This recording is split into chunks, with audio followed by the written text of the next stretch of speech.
Now, when I say single choice voting, what I mean is whatever you're used to. You get a bubble sheet with, let's say, three choices, and you can only pick one. Now, the problem with that voting approach, where you can only pick one candidate and the candidate with the most votes wins, is that it breaks easily.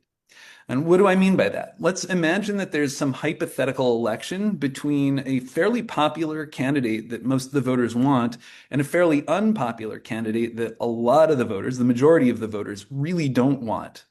But let's say that a third candidate enters the race, and that candidate appeals to the same base as the first candidate.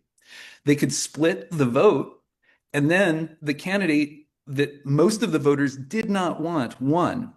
And I want to emphasize a couple interesting features about this. The first thing is that the winner of this election did not have a majority of the vote. The second thing is that the majority of the voters didn't want this candidate to win. And the third thing is that this candidate didn't win because they did the best job or they ran the best campaign. They won purely by an accident of who else decided to run in the election.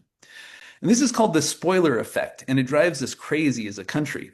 It makes we as voters afraid of having more choices on the ballot, even though that's what everybody wants. I mean, we've talked to a lot of people at the state fair, and I've met very, very few people since I've been doing Better Ballot Iowa who don't say, heck yeah, when you ask them, would you like to have more options in our political process? So we want more choices, but we have a system that makes us afraid of it.